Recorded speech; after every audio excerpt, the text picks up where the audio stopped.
여러분 안녕하십니까? 벤자민의 공식 포착입니다. 만나서 반갑습니다. 오늘 두산 에너빌리티 살펴보도록 할게요. 주가가 이제 연휴 끝나고 오늘 두산 에너빌리티가 좀 급등을 했습니다. 그리고 여기에는 이유가 있었는데 이 기폭제로 작용했던 것 중에 하나가 신한투자증권의 리포트가 또 역할을 했어요. 그래서 이 신한투자증권의 이 리포트를 이제 제가 확인을 해보고 나니 이 과거에 있었던 내용들을 좀 종합해서 다시 얘기한 건데 라고 볼 수 있는 내용들이었습니다. 그리고 목표가 제시 10만 원은 이전에 뭐 8만 원, 9만 원 이렇게 냈다가 10만 원으로 올린 게 아니라요. 신한투자증권은 올해 7월부터 해가지고 계속 목표가 10만 원을 유지하고 있었습니다. 그래서 이 내용들 관련해 가지고 저희가 앞으로 투자의 포인트 어떤 부분들을 좀 추가적으로 잡아보면 좋을지, 그리고 팩트로 접근해서 저희가 정확하게 바라볼 수 있는 어떤 호재들은 이 공시에서 또 찾아볼 필요가 있어요. 그래서 이 내용들을 바탕으로 제가 오늘 이 내용들을 바탕으로 여러분들과 공유하는 시간을 가져보도록 하겠습니다. 자, 우선은 여러분들께서 이 정기 보고서가 항상 올라오게 되면은 내용이 상당히 많습니다. 그런데 이 영업개황 같은 경우는 여러분들께서 좀 주목해서 보실 필요가 있어요. 특히나 두산 에너빌리티 관련해 가지고는 이 기업 자체가 이제 기업 설명회도 많이 하고 그 다음에 NDR도 하잖아요. 그래서 이 기업 설명회 하고 NDR 하기 이전에 어떤 기본적인 베이스가 되는 그런 내용들을 이 영업개황에 좀 많이 담고 있습니다. 그래서 이런 공시가 올라오게 되면은 내용 자체는 거의 뭐 책 한 권 분량인데 중요한 내용만 뽑아서 보는 것도 이 투자에 있어서 인사이트를 키우는 거 여기에 굉장히 도움이 많이 돼요. 그래서 이 두산 에너빌리티 부분만 잠시 좀 말씀을 드릴 텐데, 이 원자력 발전 분야에서 이제 여러분들 잘 아시는 이 체코 신규 원전 이 우선 협상 대상자에 선정이 돼서 수주를 앞두고 있는 상황이다. 그런데 앞으로 수주를 딸 거다 이러고는 저희가 좀 알고 있는 내용이잖아요. 그리고 이런 기대감들은 미리 좀 반영이 된 부분들도 있었고, 그리고 여기에 이제 복수의 여러 곳의 다른 SMR 설계사들과 지금 기자재 공급을 위한 협의를 이어가고 있다. 그래서 두산 에너빌리티가 앞으로 수주를 더 많이 따내고 여기에 따라서 돈을 더 많이 벌게 되고, 그렇게 됐을 때는 이 주가에 대한 밸류에이션이 달라지게 되고, 그러면서 이제 목표가 수정이 일어나고, 이러한 상황으로 가는 그러한 가장 이 산업의 이 변화가 있었다라고 하면은 여러분들 너무 잘 아시는 이 AI 산업의 발전, 여기에 따라서 전력에 대한 수요 증가, 이게 굉장히 컸죠. 그래서 지금 AI 발전이 이어지고 있는 상황에서는 이 전력에 관련된 부분 이거는 계속 이어질 수밖에 없다. 그리고 이따가도 말씀을 드리겠지만 두산의 가스터빈, 이 가스터빈 같은 경우는 이 똑같은 매출을 하더라도 수익성이 좀 더 높아요. 그렇기 때문에 이 수주의 증가에 대한 부분이 이제 4분기에 좀 몰릴 가능성이 있다. 이게 신한투자증권에서 얘기한 내용들이에요. 그래서 이 부분 관련해 가지고 이제 동남아시아 지역까지 또 영업을 강화할 예정이다라고 하면은 앞으로 뭐 생각해 볼 수 있는 부분들, 지금 이 가스터빈 수주 관련해서는 이제 미국 진출하는 거 이 부분 관련해서는 내용이 좀 나와 있었지만은 이 동남아시아 같은 경우도 앞으로 추가적으로 언급이 될 수 있는 부분이잖아요. 그래서 이런 내용들도 좀 포인트로 좀 가지고 가시면 좋다. 그래서 앞으로 이 두산 에너빌리티는 굉장히 좋은 내용들의 어떠한 이 산업의 변화에서 수혜를 받을 수 있는 그러한 제품들을 만드는 곳이고, 그 제품 같은 경우는 진입 장벽이 굉장히 높기 때문에 누가 새롭게 진입해가지고 이 시장 점유율을 빼앗기가 쉽지가 않은 사업의 영역이다. 그러니까 이 전력 수요 증가와 맞물려서 두산 에너빌리티의 사업 자체가 돈을 버는 사업이 되기 때문에 주가에 대한 주목을 그렇게 받게 되는 것이다. 이렇게 보시면서 제가 정리한 내용들 확인해 보실게요. 자, 지금 보시는 내용 같은 경우는 벤자민의 공식 포차 유튜브 채널도 있는데 제가 따로 운영하는 구독자 플랫폼이 있습니다. 네이버에서 운영하는 네이버 프리미엄 콘텐츠라고 하는 게 있어요. 그래서 그 네이버 프리미엄 콘텐츠에 구독하시는 분들에게 제가 올려드리는 글이거든요. 그리고 두산 에너빌리티를 올린 이유는 아주 간단합니다. 이 두산 에너빌리티를 작년 11월부터 매수해서 지금까지 보유하고 있습니다. 그렇기 때문에 이렇게 업데이트를 해서 종목을 올려드렸던 거고요. 수익률은 뭐 작년 11월부터니까 말씀 안 드려도 아실 겁니다. 자, 그래서 오늘 10월 10일 날 두산에너빌리티 목표 주가 10만원 지속이라는 제목으로 컨텐츠를 올려드렸는데, 우선은 이 뉴스케일 파워 차트 보여드리면서 연휴 기간 동안 있었던 어떤 노이즈를 좀 말씀을 드렸었습니다. 뭐냐면은 미국 시장에서 이제 SMR 관련된 기업들이 이제 너무 주가가 고평가다, 지금 실질적으로 매출과 이익은 나진 않는데 주가만 기대감으로 너무 많이 올라가가지고 뉴스케일 파워 같은 경우는 23년도 이 저점 대비해 가지고는 2100% 상승했습니다. 그런데 두산에너빌리티하고는 약간은 다른 개념은 있죠. 그래서 이런 SMR 관련된 기업의 주가가 너무 많이 큰 폭으로 올랐다. 그리고 여기에 대해서는 이제 이 실질적으로 매출과 이익으로 잡힐 때까지는 뭐 최소 2035년까지 기다려야 되는 거 아니냐, 이런 노이즈가 좀 있었어요. 그래서 원전 관련주 조금은 조정받지 않을까라고 생각했었는데, 오늘 신한투자증권에서 리포트가 나오면서 다시 주가가 또 주목을 받았던 거. 그런데 이 내용 같은 경우는 이따가도 보여드리겠지만은 이전에 있었던 어떤 내용들을 좀 종합해가지고 다시 다룬 내용들입니다. 약간의 가이던스 변경만 있었죠. 그래서 지금 보시면은요, 두산에너빌리티의 최근 리포트 목록이에요. 그래서 어떤 증권사에서 두산에너빌리티의 목표 주가를 제시하고 관련된 리포트를 제시했는지 시계열로 이렇게 나열한 겁니다. 그런데 보시면은 신한투자증권, 제가 아까도 말씀드렸죠, 7월 달부터 해가지고요 목표 주가 10만 원으로 해서 7월, 8월, 그리고 9월은 건너뛰고 10월 달에 다시 10만 원, 이걸 계속 유지 중입니다. 그리고 KB증권 같은 경우는 이제 최근 들어서 이제 10월 2일 날 89,000원 제시했고요. 그래서 이제 밸류에이션 같은 경우는 사실 뭐 목표 주가를 제시하는 데 있어서 근거가 되지만은 이 밸류에이션을 하는 데 있어서 의견은 조금은 나뉘는 편이죠. 그리고 실적에 대한 추정에 대한 모델 자체도 다르고, 그리고 두산에너빌리티 같은 경우는 PER 잘 안 보죠. EV/EBITDA 많이 봅니다. 그래서 이 내용들 관련해 가지고는 뭐 목표 주가 이렇게 제시했다라고 해 가지고 저희가 이 주가에 대해서 어떤 고정된 어떤 시각을 가지고 그냥 10만 원 갈 거야 막연하게 보시지 마시고, 여기에서 이제 호재가 무엇일까, 그리고 시장을 또 봐야 됩니다. 시장을 보면서 돈이 어디에 몰리는가. 그래서 원전 관련된 부분에 있어서는 우리나라에서 이제 두산에너빌리티 당연히 뭐 1등 기업으로 보셔야 되고요. 여기에서 이제 오늘 신한투자증권에서 어떤 내용들이 좀 나와 있었냐, 가장 중요한 게 이 부분입니다. NDR 후기 자료에서 언급한 모멘텀들, 그러니까 이전에 한번 언급했던 내용들이라는 거예요. 그래서 4분기에 집중된 상황이다.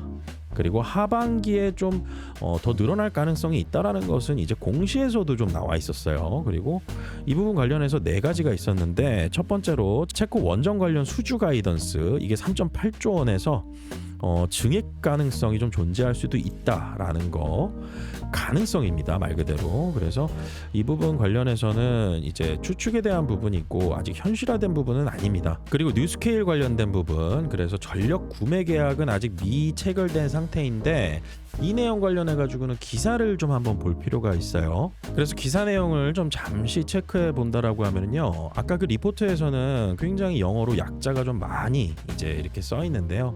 제가 그냥 간략히 말씀드린다라고 하면은 TVA, 테네시 밸리 개발공사라고 해가지고, 이 테네시 밸리 개발공사가 이제 엔트라원 에너지라는 회사하고 신규 원자력 발전을 개발하기 위한 계약을 체결했다고 9월 2일 날 발표를 했었습니다.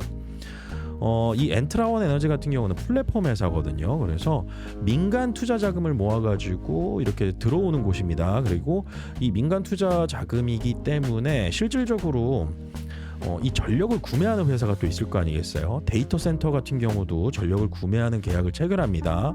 그래서 그런 계약 자체를 이제 PPA라고 하고, 이 프로젝트의 뉴스케일 파워가 개발한 소형 모듈 원자료를 활용할 예정이고, 이와 관련돼서 두산에너빌리티가 기저제 납품하는 거, 이런 부분들은 저희가 알고 있는 내용이잖아요. 그래서 실질적으로 이 부분 같은 경우는 수주에 대한 계약의 공시가 나오면 굉장히 깔끔하다. 이거는 공시로 나오면 굉장히 좋습니다.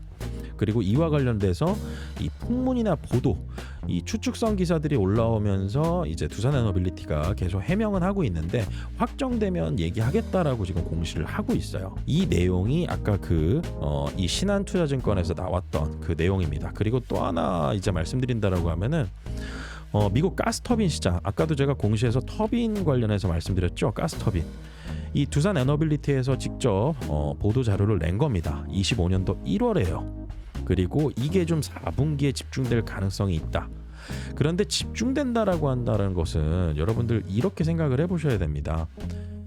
이게 수주나 이런 것들이 들어오게 되면은 실질적으로 이게 납품을 하는 데까지 기간이 걸리잖아요. 그리고 만드는 데도 시간이 걸리고 리드 타임이 걸립니다. 그래서 실질적으로 회계적인 반영이 이루어질 때까지는 시간이 걸리다 보니까, 그래서 신한투자증권에서도 어떻게 이제 멘트를 달았냐면요. 4분기 중 수주 모멘텀이 많다. 그리고 언급한 모멘텀들이 4분기에 집중된 상황이다. 그리고 내러티브가 숫자로 바뀌는 구간인데 이제 그거를 주가에 대한 모멘텀, 그리고 이런 수주에 대한 모멘텀으로 먼저 주가가 뛸 예정이다라고 하는 그러한 내용을 이제 언급을 하게 된 거죠. 이게 어떤 얘기냐면은 이 내러티브라는 표현이 이제 사전적 의미가 있는데 이 투자 시장에서는 이 내러티브다라고 하면은 그냥 쉽게 여러분들께서 어떤 성장 스토리라고 보시면 됩니다. 굉장히 논리 구조가 탄탄한 성장 스토리. 이 기업은 앞으로 이런 이유 때문에 이익과 매출이 증가할 거야 라고 하는 데 있어서 근거가 탄탄한 그러한 스토리가 있고, 그 스토리들을 바탕으로 실질적으로 결과물이 나오게 되면은 이제 시장에서는 인정을 하게 되는 거죠. 이제 우리가 기대감으로 올라갔던, 우리가 기대했던 어떤 이런 재료들이 나오면서 그런 기대들이 이제 실적으로 반영될 거야. 그래서 숫자로 바뀌는 구간이 될 것이다. 그리고 이런 부분들에 있어서 신한투자증권이 이렇게 제목을 달아가지고 언급을 한 거는 기대감을 이제 앞으로 가질 수 있다라는 것에 대한 내용을 이제 리포트에서 언급을 하게 된 거죠. 그래서 여기에서 보신다라고 하면은 이제 엔트라원이 TVA 테네시밸리 개발공사와 6기가와트의 SMR 배치 협력에 합의했는데 여전히 전력 구매 계약 체결은 없는 상황인데 4분기 중에, 그러니까 10월, 11월, 12월 중에 누가 이 전력을 구매할 거냐라고 하는 이런 계약 체결이 있을 수 있다. 이 부분에 대해서 얘기한 겁니다. 그래서 대체적으로 이제 저도 뭐 기대하는 부분은 이제 이 빅테크 기업일 가능성이 굉장히 크다. 그래서 구글, 아마존 이런 곳들, 그래서 데이터 센터를 운영하는 데 있어서 이렇게 빅테크 기업들은 전력 공급이 굉장히 중요하고, 그 다음에 대체적으로 이제 원전 근처에서 하는 경우들이 많아요. 그리고 자체적으로 다른 곳에서 하는 것들도 있는데 이런 기대감이 있다. 여기서도 언급이 되잖아요. 기대감. 그리고 4분기 중에 미국향 가스터빈 수출 계약 체결을 기대한다. 그리고 공시상으로 보면 또 뭐가 있었죠? 이제 동남아도 예상되는 부분들이 기업에서는 조심스럽게 이 공시에서 언급을 해주고 있습니다. 그래서 이런 내용들을 바탕으로 오늘 주가가 좀 올라갔는데, 한 가지 더 있다라고 하면은 이제 APEC 아시아태평양 경제협력체 회의 얼마 안 남았죠. 한국하고 미국의 원전 시장 진출, 팀 코리아가 구체화될 가능성, 그리고 이게 공식화될 가능성이 있다. 지금 이거 대부분 다 가능성입니다. 그리고 이전에 이제 주가가 좀 올라가지 못하는 할인 요소가 됐었던 것 중에 하나가 여러분들 잘 아시는 이 웨스팅하우스와의 한수원과 공정하지 못한 계약의 내용들, 이런 부분들이 이제 8월 달에 두산에너빌리티 주가에 좀 악영향을 미쳤었죠. 그래서 이런 내용들을 좀 공유를 드렸습니다. 그래서 이와 관련돼서는 여러분들께서 이제 앞으로 기대감에 있는 부분에 있어서의 내용들 4가지 내용, 그리고 확정적인 기업의 입장과 공식적인 공시가 나오게 되는지 이 부분들을 체크하면서 가고, 추가적인 어떤 이익의 이 모멘텀이 될 수 있는 신규 수주, 그 다음에 가스터빈과 같은 고수익 영역의 추가 수주, 이런 부분들을 저희가 포인트로 잡고 가야 된다. 그리고 지금 수급적인 부분에서 좀 잠시 본다라고 하면은요, 우선은 오늘 같은 경우는 외국인들이 좀 많이 들어왔습니다. 그리고 사모펀드도 좀 들어오고, 사모펀드 같은 경우는 지금 연속으로 순매수한 날이 굉장히 좀 많아졌어요. 그래서 이 사모펀드하고 저는 개인적으로 투신을 좀 많이 보고요. 그 다음에 연기금 봐야 되겠죠. 그리고 금융투자 같은 경우는 많이 의미를 두는 편은 아닙니다. 왜냐하면은 이 금융투자로 들어오는 곳들은 두산에너빌리티라는 종목을 담고 있는 그런 ETF 상품들이 있어요. 그 ETF 상품들에 자금이 몰리고, 그 다음에 여기에 매수세가 몰린다라고 하면은 기초자산인 종목들을 매수를 해야 되거든요. 그래서 기계적인 매수와 매도에 대한 영향이 있기 때문에 금융투자는 그렇게 크게 보지는 않는데, 투신과 사모펀드는 좀 관심 있게 보는 편이다. 그리고 외국인들 같은 경우는 어떤 모멘텀에 따라서 왔다 갔다 하는 경향이 크기 때문에 꾸준하게 들어오는 경우가 있다가도 급작스럽게 굉장히 큰 매도를 이제 치고 나가는 경우들이 많습니다. 그래서 매수하고 좀 잘 안 파는 이런 곳들이 들어와 줘야지 주가를 좀 단단하게 받칠 수 있을 거 아니겠어요? 그래서 오늘 수급적인 부분에 있어서는 개인 투자자들 좀 많이 매도를 했고, 그 다음에 외국인과 기관이 좀 많이 들어왔는데 그 중에 외국인들의 순매수 금액이 좀 더 컸다. 그리고 이 기관 자금들 같은 경우는 여러분들 잘 아시는 금융투자, 보험, 투신, 사모펀드, 그리고 은행도 들어가고요, 연기금도 들어갑니다. 이걸 합산해 가지고 기관에 이제 집계가 되는 거예요. 자, 그리고 이익에 대한 컨센서스나 이런 부분들 같은 경우는 또 밸류에이션 같은 경우는 다음 시간에 제가 또 한번 다뤄보기로 하고요.